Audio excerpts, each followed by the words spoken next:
হামের বিস্তারের মধ্যে দ্বিতীয় ধাপে ঢাকার 2 সিটি কর্পোরেশন সহ বরিশাল ও ময়মনসিংহ সিটিতেও রবিবার থেকে শুরু হয়েছে হাম ও রুবেলার টিকা কার্যক্রম। সারা দেশে 20 এপ্রিল থেকে একযোগে টিকাদান কার্যক্রম শুরু হবে। রাজধানীর বাংলাদেশ মেডিকেল বিশ্ববিদ্যালয় থেকে টিকা কার্যক্রমের খবর জানাচ্ছেন তাসিনা জেসি।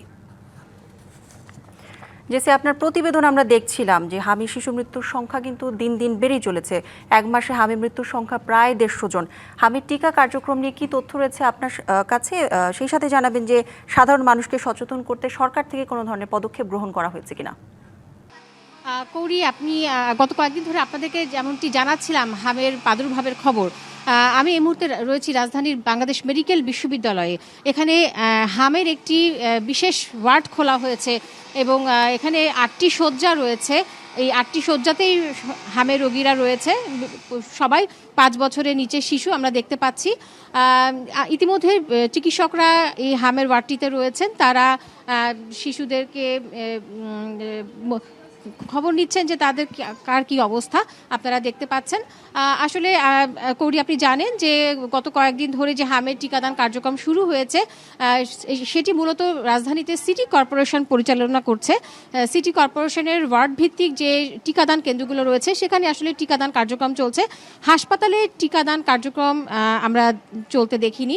এখানে যে হামের বিশেষায়িত ওয়ার্ড খোলা হয়েছে, আমরা সেখানে রয়েছে এবং সেখানে কিভাবে চিকিৎসা চলছে, শিশুরা কেমন আছে, আমরা সেই খবরগুলো আসলে আপনাদেরকে মূলত কয়েকদিন ধরে জানাচ্ছিলাম। লিলি আল্ট্রাসফট সিরাম জেল, যা গভীর থেকে স্কিনে দেয় 3 গুণ সিরাম হাইড্রেশন। সিরাম জেল হাইড্রেশনে ব্রাইট থাকো সব সিজনে। আমরা দেখতে পাচ্ছি যে একটি শিশু, সে চিকিৎসক জানিয়েছেন যে শিশুটি প্রায় সুস্থ হবার পথে এবং 2-1 দিনের মধ্যেই সে এখান থেকে তাকে রিলিজ দিয়ে দেওয়া হবে। এছাড়া অন্যান্য যে শিশুরা রয়েছে তাদের ব্যাপারেও চিকিৎসকরা আমাদেরকে জানিয়েছেন যে এখানে মাত্র একজন শিশুকে অক্সিজেন দেওয়ার প্রয়োজন হয়েছিল, বাকি সবার মোটামুটি ভালো অবস্থা ছিল, ফলে আইসিইউ কোনো শিশুর প্রয়োজন হয়নি এখন পর্যন্ত। সেরকম জটিল কোনো রোগী এখন পর্যন্ত তারা পাননি। তবে তারা বলছেন যে তাদের এই বিশেষায়িত যে হামের ওয়ার্ডটি রয়েছে সেটিকে মূলত আইসোলেট করে রাখা হয়েছে, যেহেতু এটি একটি শ্বাসতন্ত্রের রোগ এবং হাঁচি কাশির মাধ্যমে এই হামের জীবাণুটি ছড়িয়ে থাকে। কাজেই এখানে যে শিশুরা থাকছে তাদেরকে আইসোলেট করেই রাখা হয়েছে, অন্যান্য রোগীদের থেকে আলাদা করে রাখা হয়েছে। এবং এখানে এই হামের যে ওয়ার্ডটি রয়েছে এখানে ইতিমধ্যে আরও রোগীরা আসলে তাদেরকেও ভর্তির ব্যবস্থা করা যাবে বলে তারা আমাদেরকে জানিয়েছেন।